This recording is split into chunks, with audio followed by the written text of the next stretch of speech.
Guilty pleasures, sinful snacks, satisfying treats. Sweets are the ultimate indulgence.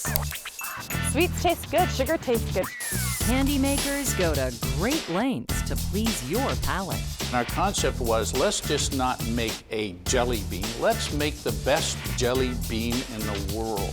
But behind every simple treat is a complex factory. Technology has really changed this factory quite a bit. And top secret recipes. By keeping it confidential, we maintain an edge on anybody. Uncover the massive machinery that produces 500 million Twinkies every year.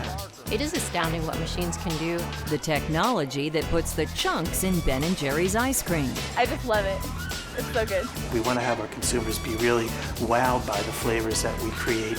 And the secret device that breathes life into Peeps. Going from 27 hours to make a chick, we're now down to about 6 minutes. So it's just a great invention. From the minds of scientists to the mouths of millions on Fantastic Food Factory's Sweet Tooth.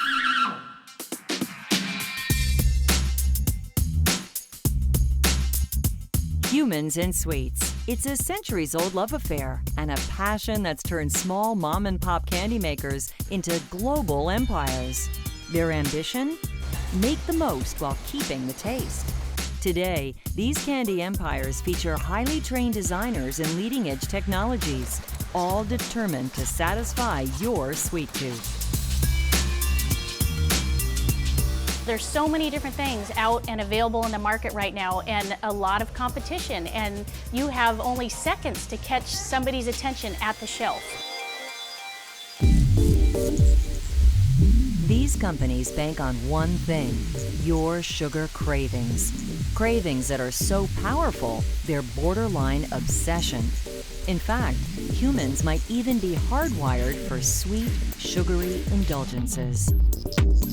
There's evidence that most babies, after a short period of time, crave sweet flavors more than other flavors, and that humans enjoy the taste of something sweet because of certain chemicals in the brain. They're the #1 gourmet jelly bean maker in America, with 50 official flavors.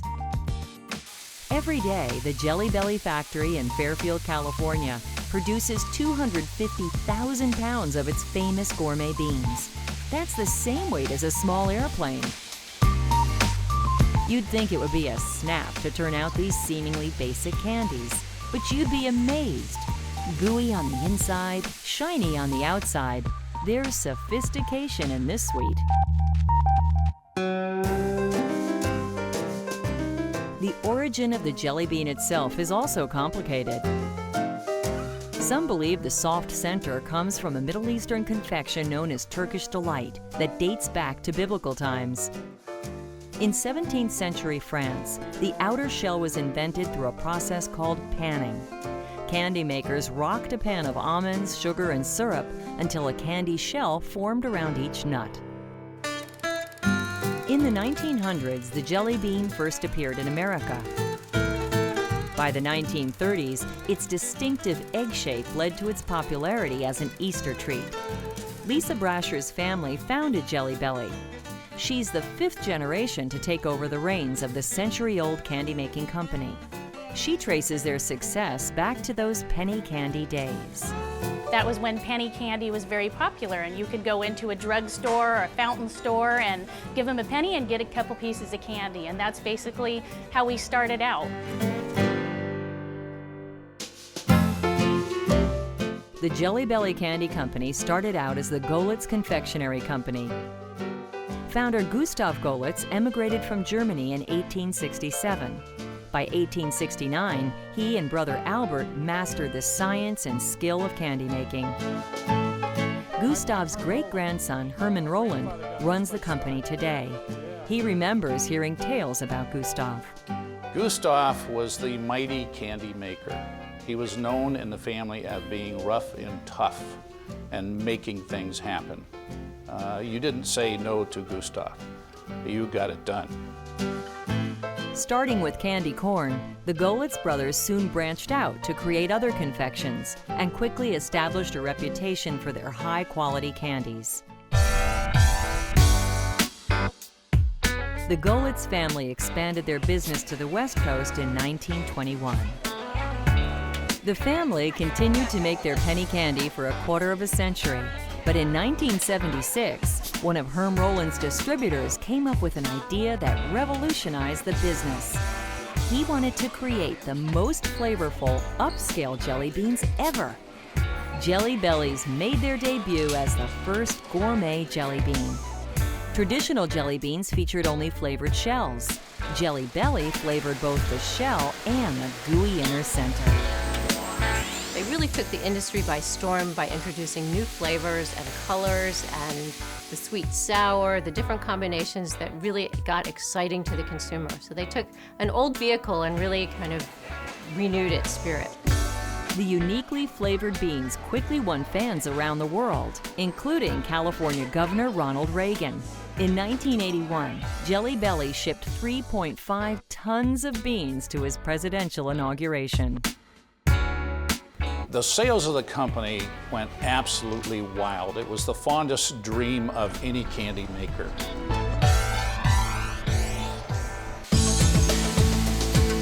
To keep up with demand, Jelly Belly opened their current factory in Fairfield, California in 1986. Jelly Belly produces 50 official flavors, including buttered popcorn, berry cherry, watermelon, and strawberry daiquiri. Every year, the company releases new flavors. They're called rookies, and Jelly Belly hopes they'll eventually hit a home run with consumers. Their latest creations include smoothie flavors and sports beans for athletes who need an extra energy boost. We will do taste testing, and we will rate each Jelly Belly flavor on color, texture, and flavor.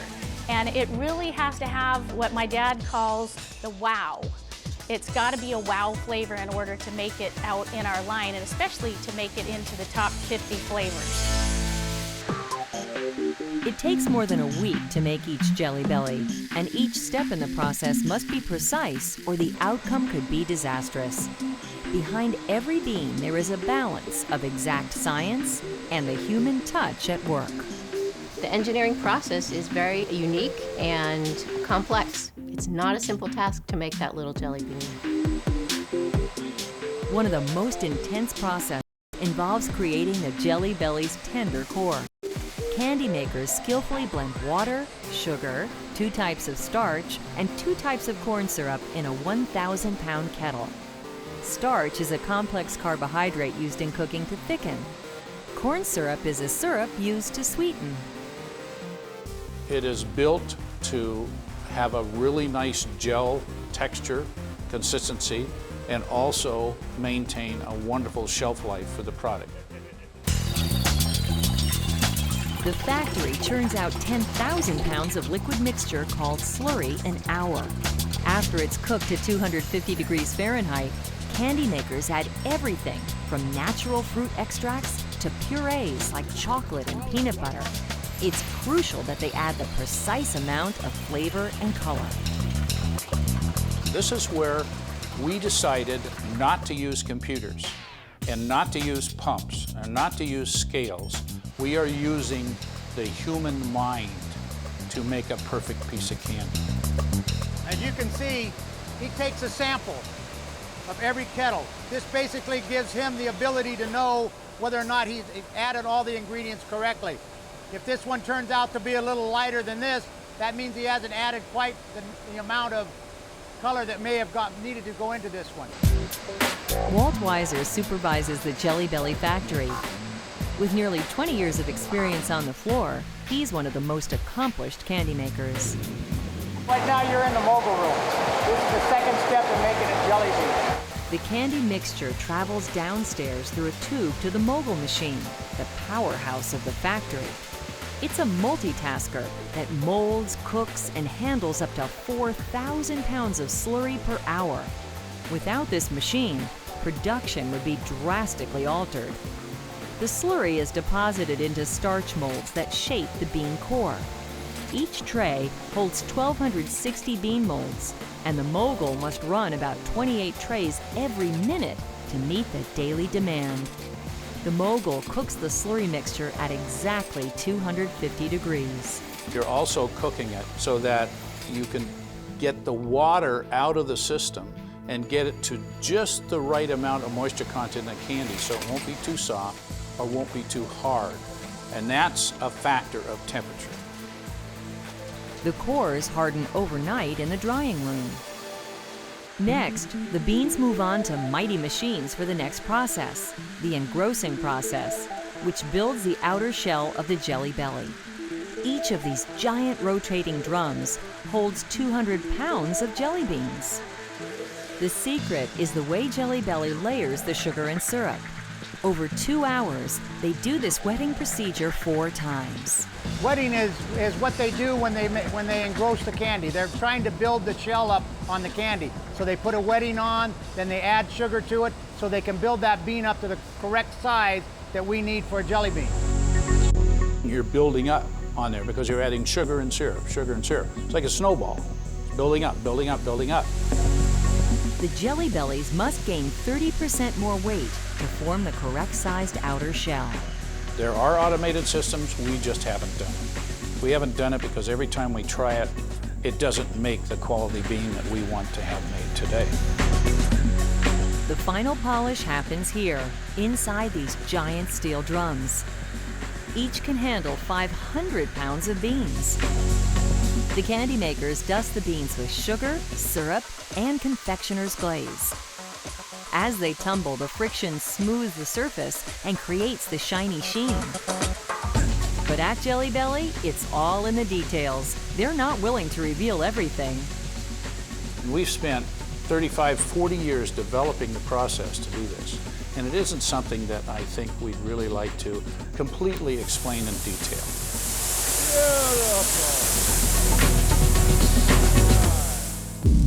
As technology advances, so does the efficiency of the Jelly Belly process. Creating new and flavorful gourmet jelly beans will always be a way of life for Jelly Belly. There's an inexhaustible amount of flavors that we can produce.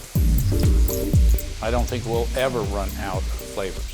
As one of the smallest sweets around, Jelly Bellies satisfy many giant cravings with a factory that churns out more than 60 million pounds of beans a year. Jelly Belly will likely flourish for at least another century. Like the ancient pyramids, it's a mystery.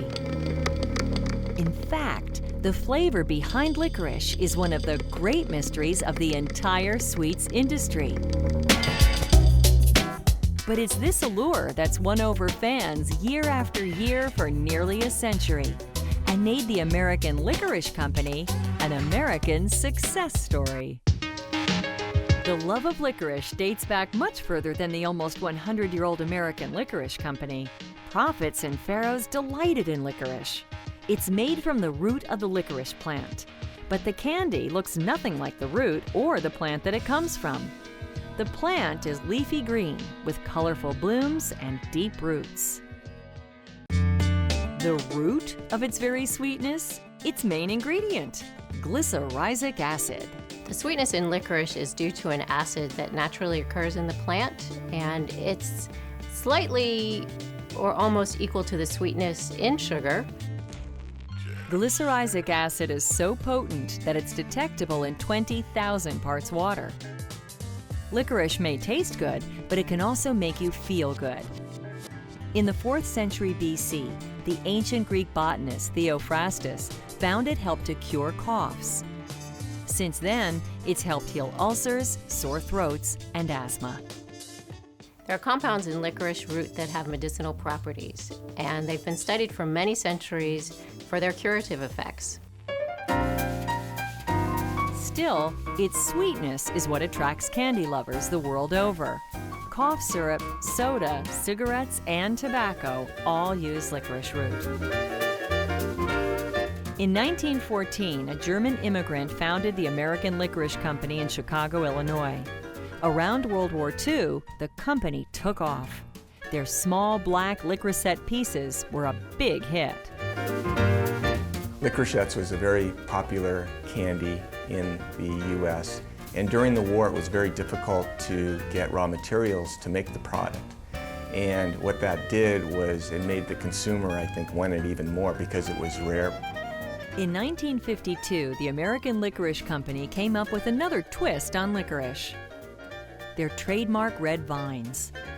Today, red vines are known for their unique twisted shape, chewy texture, and tangy flavor called Original Red. It's hard to put a finger on the flavor itself, though. It's not cherry, it's not strawberry, it's not raspberry. It's this concoction that was created out of a variety of flavors, and it's just considered Original Red. Original Red is more popular than black licorice, but there's another fundamental difference between them, and it's not just color. In fact, it may surprise the most die-hard licorice fan that black licorice is the only product that actually uses licorice root. Red licorice doesn't contain any licorice extract root, so in essence it really isn't licorice. Making red vines is no simple job.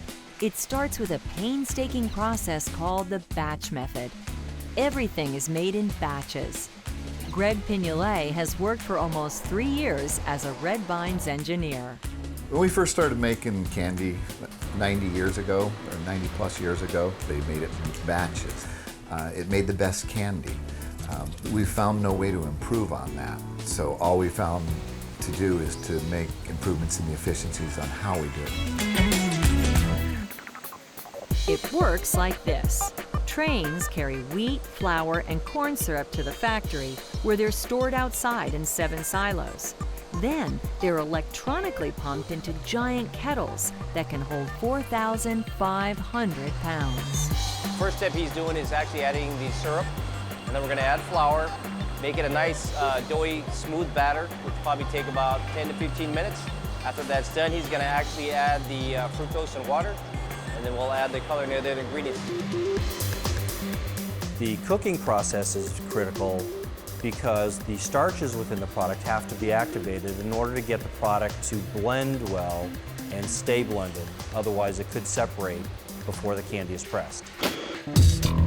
Determining whether it's really cooked or not calls for one of the most critical and unusual steps in the red vines process. It's called the slap test, and it determines whether or not the batch is worthy of becoming licorice.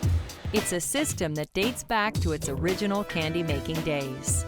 What we do is we reach in and we test the texture of the candy 2 ways. We run our hand across it to visually check the texture. We also do what's called slapping the candy, listening for certain sounds, and then also looking to see how the candy rebounds, and that's what tells us when the product is done. The slap test relies solely on human intuition. It's only man, not machinery, who can make the call here. The American Licorice Company trains all their cooks in the trade. By merely feeling and slapping the dough, they will know if the batch is ready. He's ready. There's no scientific way to automate the process. It's passed along from cook to cook, from generation to generation. The best way that they tell how the candy is cooked is they go up and they feel it, they look at it, they taste it. Once the batch passes the test, candy makers place the dough into cans that hold 400 pounds apiece. Each kettle will fill about 13 cans. The licorice must cool down for 24 to 48 hours before the extrusion process, which shapes and twists the licorice into a rope-like product.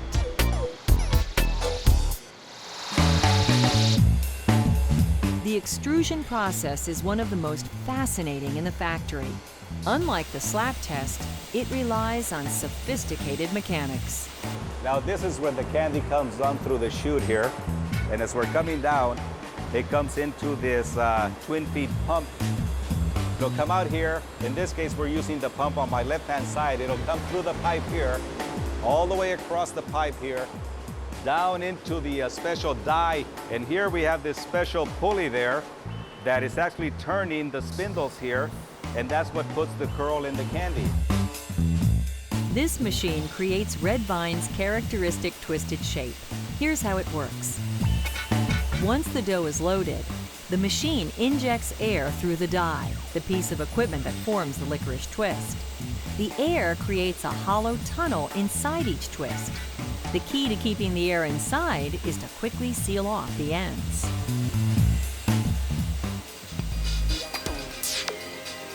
Then it moves on to one of 113 drying rooms or ovens in the press area. We are in the press area right now, and I'm going to show you the ovens where the racks go in there with the candy. This is the inside of the drying room here, which holds about 28 racks at approximately about 3,000 pounds of candy. The licorice dries up to 16 hours before it's ready for packaging.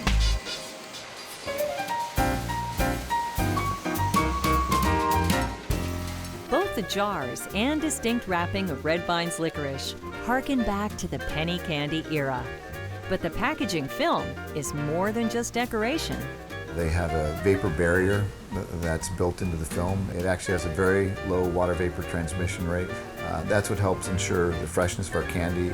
With the film acting as a moisture barrier, this keeps the candy very soft, very easy to chew.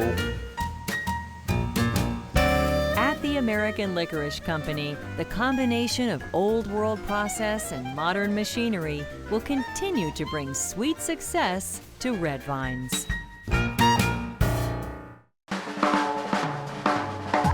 When it comes to satisfying a sweet tooth, Ben & Jerry's fantastic food factory produces nearly 17 million gallons a year of some of the world's wildest and wackiest ice cream flavors.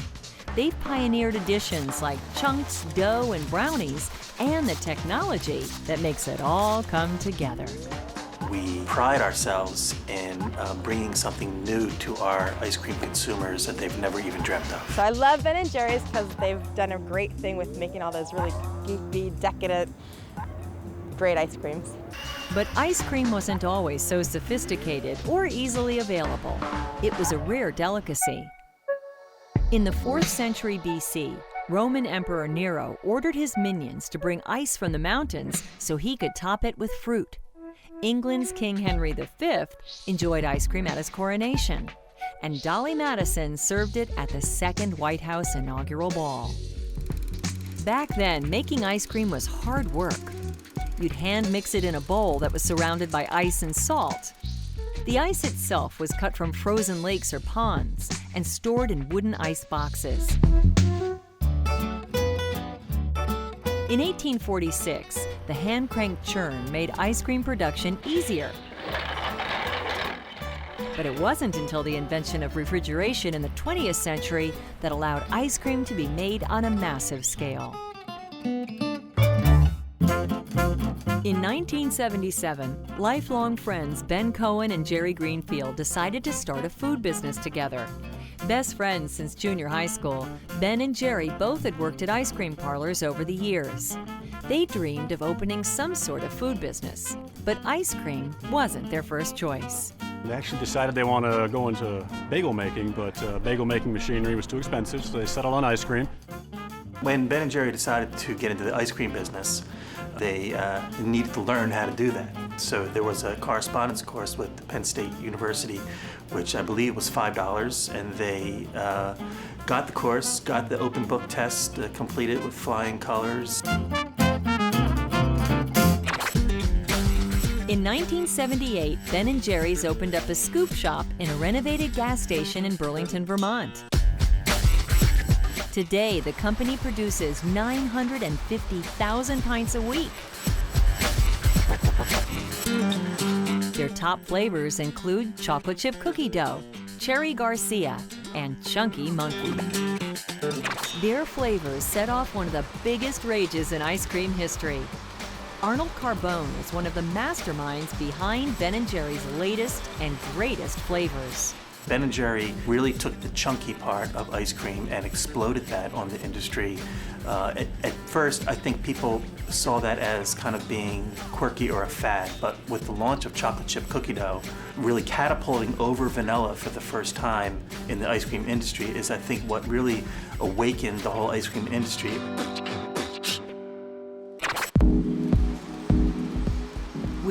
huge chunks of cookie dough, candy, and other sweets, Ben & Jerry's makes some of the most imaginative ice cream concoctions around.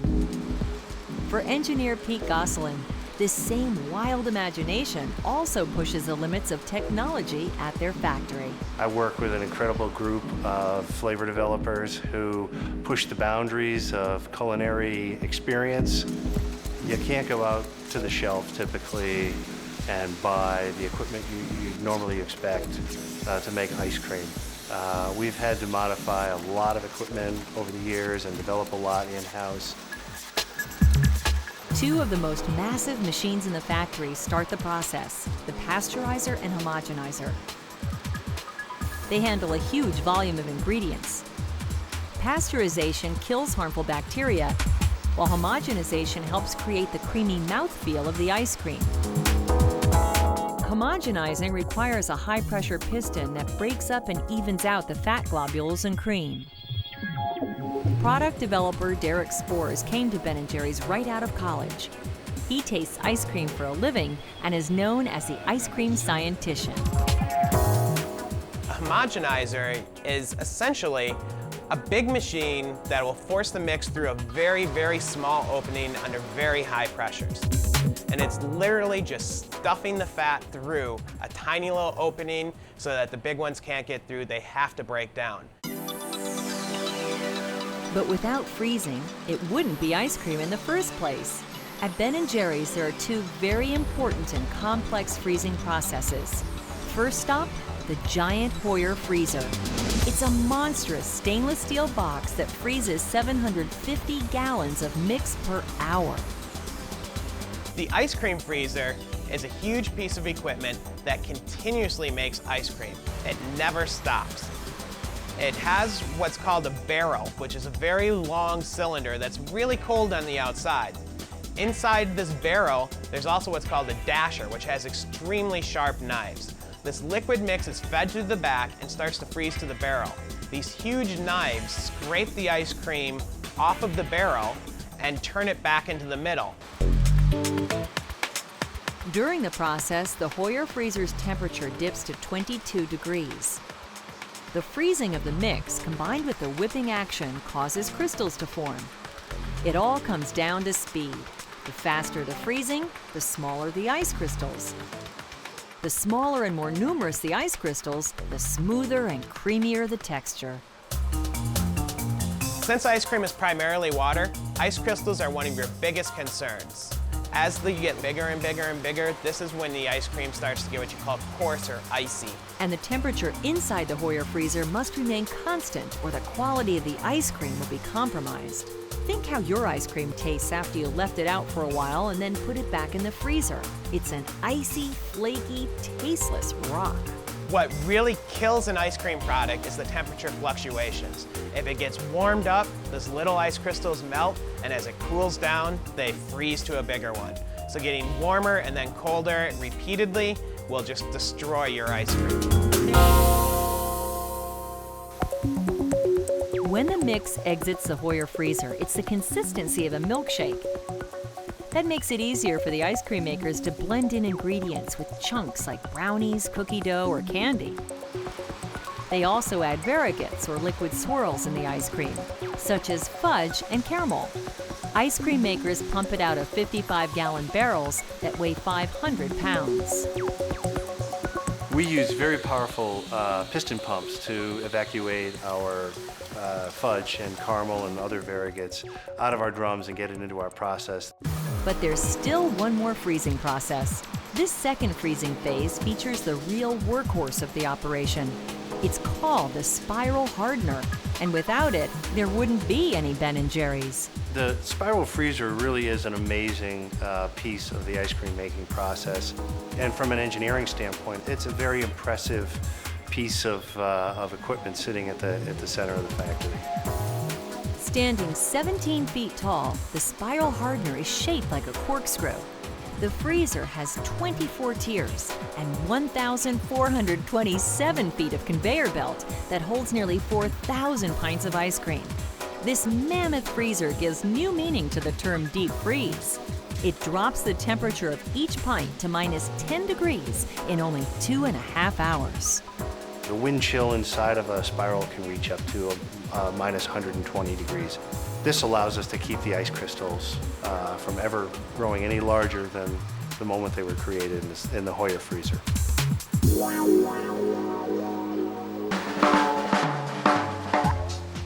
Once they're frozen, some pints undergo a quality control test.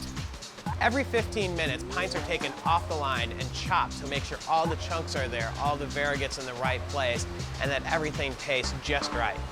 The way you probably don't eat ice cream at home, but we do here, is to chop them in half. When you do this, you get to see everything at a glance. Derek tests a pint of one in Ben & Jerry's newer flavors, black and tan.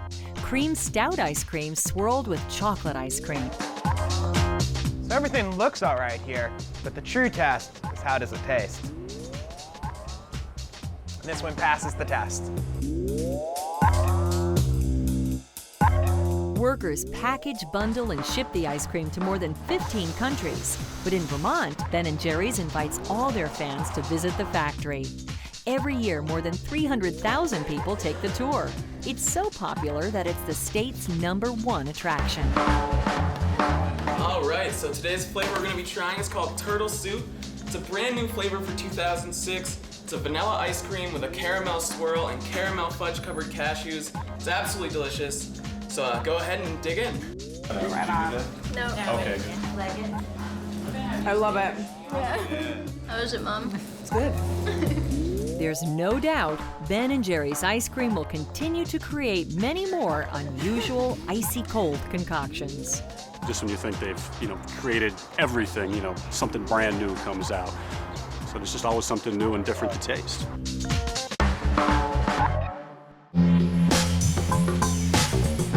Every Easter, these tiny chicks make big noise as the #1 non-chocolate confection. But how does this fantastic food factory breathe life into these little peeps? They're not just marshmallows. There's a lot of science that goes into making a Peep, and it's very much that machine that may be the best kept sweet secret in the industry.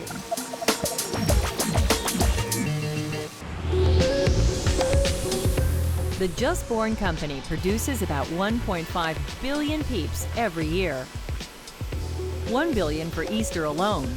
Line up about 6,500 vertical Peeps and they would equal the height of the Empire State Building.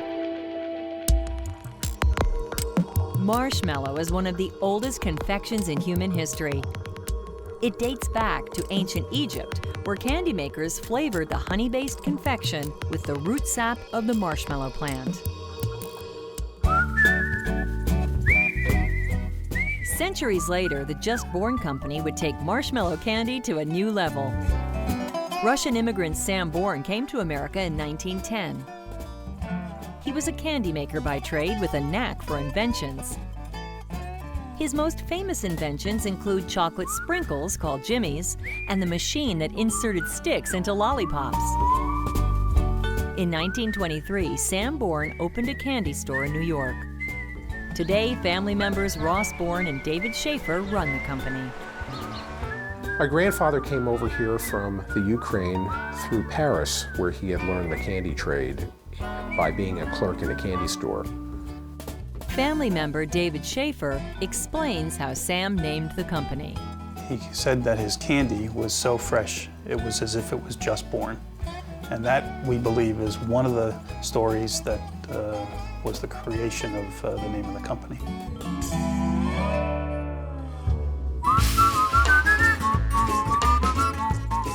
Soon, Just Born expanded beyond chocolates to other candies. Owner Sam Born enlisted the help of his brothers-in-law, Irv and Jack Schaefer. The company moved its headquarters from New York to Bethlehem, Pennsylvania, where it is today.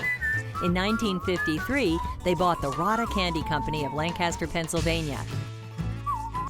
And there, a backroom discovery changed the company and its candy forever. In the back room in that Lancaster plant, there were some Amish women, and they were manufacturing these little marshmallow shapes, which eventually became known as the Peeps.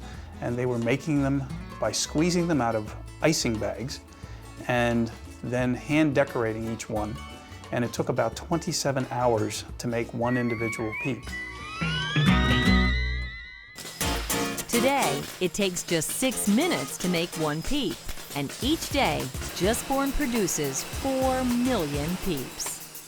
The yellow chick is the #1 selling Peep, followed by pink, lavender, blue, and white.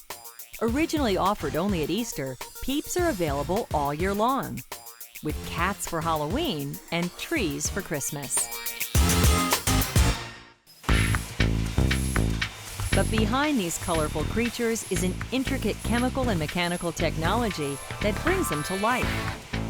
It begins in a massive blending kettle, where candy makers mix gelatin, corn syrup, starch, flavoring, and sugar. In fact, they use 3 kinds of sugar: granulated, liquid sugar, and sugar cane. That adds up to 34 million pounds of sugar each year. What makes Peeps a unique treat is its light texture. It's like eating air. There's one ingredient given this giant responsibility: gelatin. Gelatin is a protein-based substance that is used in cooking. When dissolved in hot water and cooled, gelatin becomes thick. It's critical to stabilizing the foamy texture and locking in the moisture that keeps the marshmallow fresh. Gelatin helps us create the ultimate food foam. A foam is defined as an air bubble that's surrounded by liquid with a proteinaceous matter. In our case, the protein comes from gelatin. I believe that gelatin is really what separates marshmallow products from many other products. After the gelatin thickens, the mixing kettle blends and cooks the ingredients at 230 degrees. This produces a light, fluffy texture. If we don't control the cooking process correctly, we could end up with marshmallow that was very flat, wouldn't hold its shape, or would actually kind of explode, would lose the air and fall in on itself. The mix travels through a series of valves and pipes to the aerator. The aeration process is very similar to making a cake at home. You put your mixer on high and you beat your batter. Now if you picture a little pipe with air underneath the batter, and the blades are just incorporating that air, making little bubbles all through the batter, you get a much lighter, fluffier cake. We're doing the same thing with marshmallows. Next, depositors drop the marshmallow shapes onto a bed of colored sugar. All the 2-dimensional shapes, like Christmas trees or bunnies, go to one depositor where they're sliced. But the Peep chicks go to a secret machine unlike any other in the world. It's the same machine that's been producing Peeps from the beginning. It's so unusual and innovative, Just Born keeps it under wraps. The machine and the way it works is top secret. We put curtains around it whenever we have people visiting. We hide it. In 1954, Bob Bourne and a fellow engineer invented the one-of-a-kind machine to mass-produce these little creatures. My father is an engineer, and during his early days at Just Born, he was always looking for ways to innovate. They watched the motions and saw really what it took to manufacture these cute little fluffy things and build a machine. And as it stands right now, it's the only machine in the world that exists that goes through this kind of a motion of the proper speed, the proper incline, the proper squeezing of marshmallow to create the chick shape. That's why you'll never see exactly how the Peeps chicks are made. But we do know one thing. This invention dramatically cut down cooking time. Now, going from 27 hours to make a chick, we're now down to about 6 minutes to make a chick. So it's just a great invention. After they're formed, each Peep travels through a sugar storm that evenly distributes colored sugar. Next, some of the Peep shapes, like Christmas trees, get a hand-stamped decoration. But the chicks head to a special place, the optometry department. This complex eye machine rolls over each chick and deposits colored wax to make the chick eyes. It can stamp 3,800 eyes per minute. Now, the Peeps are ready to march off to packaging. Today, Peeps are flying high as one of the most iconic sweet treats around. They've garnered a cult following that surprises their owners. It's unbelievable the kinds of things that people really do want to do with our chicks and have fun with. Some use Peeps in all kinds of recipes and even as pizza toppings. Others eat them stale, heated, or frozen. They're also the subject of books, greeting cards, and calendars. Peeps, they're more than just candy. They've earned a spot in American pop culture. Twinkies have been an American staple for over 75 years. And every year at their fantastic food factory, Hostess makes 500 million of them. 1,000 every minute. It's all about the science of volume and speed. The oven that we have is a continuous bake oven. So it's consistently putting out 63,360 Twinkies every hour.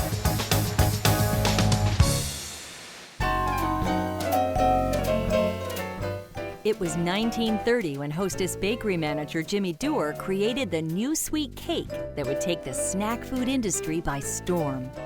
While managing the Chicago, Illinois factory, Jimmy searched for a new use for the strawberry shortcake pans that sat around during the strawberries off-season. Jimmy, when creating the Twinkie, took pretty much the same type of batter that we were using for the shortcake and was experimenting with different ways that cake could live without strawberries. And he came up with the idea by experimenting with a banana cream that he injected inside, and the Twinkie was born. Jimmy got the name from an unusual source. He was driving in St. Louis one day and saw a billboard for Twinkle Toe shoes. And the name stuck on him, and he shortened it a little bit to Twinkie so it'd be a little bit zippier. Twinkies were a ray of light during America's dark Great Depression. Hostess sold them 2 for a nickel. They were an instant success. When World War II struck, so did a banana shortage. Vanilla cream replaced the banana cream filling. But neither the war nor the filling could change this new love affair Americans developed for Twinkies. I think that the Twinkie represents simplicity and consistency in American culture today. It's something they can count on. It's always been the same, and people like things they can trust and that are consistent. By the 1950s, Twinkies were a lunchbox staple. By the 1970s, Twinkie the Kid was fighting crime, saving Twinkies, and gaining fans all across America. Cliff! Twinkie the Kid! Help! Let's go! Twinkie, use your rope! We saved the herd! Here's your reward, Hostess Twinkies. Today, Twinkies are as American and familiar as apple pie.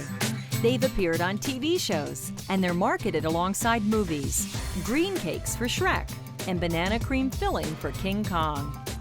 Americans have even found ways to add Twinkies into their everyday recipes. We put together a Twinkie cookbook with all of the great recipes that consumers have sent in. Things like Twinkie miso and Twinkie sushi. So it was a lot of fun to see how passionate our consumers were about their Twinkies and how they became part of their lives and their family routines and rituals. In 1999, President Bill Clinton selected the Twinkie to be part of the nation's Millennium Time Capsule. Some wondered if the Twinkie had a shelf life that could indeed last a millennium. The myths in Americana about the Twinkie are just funny. President Clinton thinks it's going to last forever. That is a myth. The Twinkie has a 25-day shelf life. To churn out Twinkies by the millions, the factory relies on highly complex systems designed on a massive scale. The amount of ingredients alone is staggering. To make 500 million Twinkies per year, Hostess uses 8 million pounds of sugar, 7 million pounds of flour, and 1 million eggs. So if you think about those components, your eggs and your flour are going to give you the structure, and then the sugar is going to give you the tenderness. Sugar is the heart of every sweet treat. but it plays one of the most significant roles in this snack cake's texture. When you do that, it gives you a different texture than if you leave sugar lumps in there. The first stage, the mixing process. With 1,000 pounds of batter inside each mixer, it's imperative that all the ingredients are thoroughly mixed. If one thing goes wrong, the whole mix could be ruined. During the mixing process, sugar dissolves and develops air pockets that give Twinkies cakes their light, fluffy taste. The sugar must dissolve or the cake's physical structure will be at risk. Besides sugar, there's one more major ingredient. It costs nothing, but means everything to the process: air. We want to incorporate the right amount of air. That adds to the texture of the cake. The batter travels through a series of tubes to the depositor. This mega machine deposits batter into molded pans. Then it's onto the granddaddy of all ovens. At 75 feet long, it's the size of 3 stretch limos. With 4 preset cooking zones, its function is equally grand. As it moves through the tunnel, it also provides the coloration and final setting of the cell structure, which gives you that spongy cake quality. Each zone is set at a predetermined temperature that raises the internal temperature of the batter to provide the texture and quality. Inside the oven, the sugar absorbs water and blends and binds with the egg and flour to create a tender bite. When the product leaves the oven, the internal temperature is 200 degrees. That's the temperature it takes to set the cell structure. For the next 45 minutes, the Twinkies travel along a series of conveyor belts, cooling down to 100 degrees. If they don't, it would prove disastrous when it comes time to inject the filling. If the Twinkie were too hot, the cream filling would melt. And we want to make sure that that cake has set up enough so that it can hold the cream filling. The filling injector is one of the most technologically advanced machines in the factory. It's like dozens of whipped cream cans turned upside down. The machine inserts 3-pronged nozzles into the cake. It's so fast it fills 14 Twinkies per second. The most impressive piece of equipment in the bakery is how the cream filling gets inside the Twinkie. The injection nozzles leave 3 distinctive characteristic marks that are associated with the production of the Twinkie. Another machine flips the trays and removes the cakes from the pans. This leads to one of the most controversial questions of all. What's really the top of the Twinkie? The joke is the top is the bottom and the bottom's the top. Because as they come out of the oven, the top is really what's going to be the bottom when we sell it.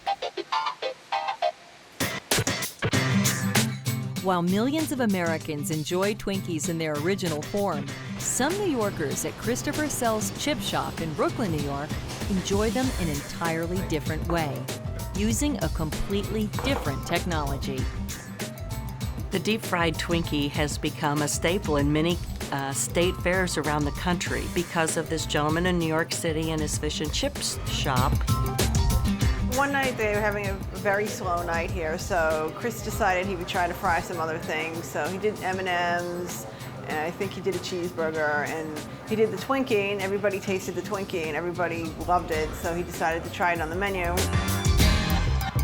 The Twinkie is dipped in flour, then battered and dropped into the hot oil. It immediately begins to form a crust or shell. The Twinkie is served with berry puree and powdered sugar. After Chris put the Twinkie on the menu, it was like a population explosion. Everybody comes in, can have 2 Twinkies, you know, people coming in can have 7 Twinkies, you know. It's our most popular dessert here. Any way you eat it, Twinkies continues to be one of America's #1 sweet treats. Twinkies, Peeps, Red Vines, Ben & Jerry's, Jelly Belly. You know the tastes. Now you know the amazing science and technology behind these sweet tooth treats. All revealed on Fantastic Food Factories.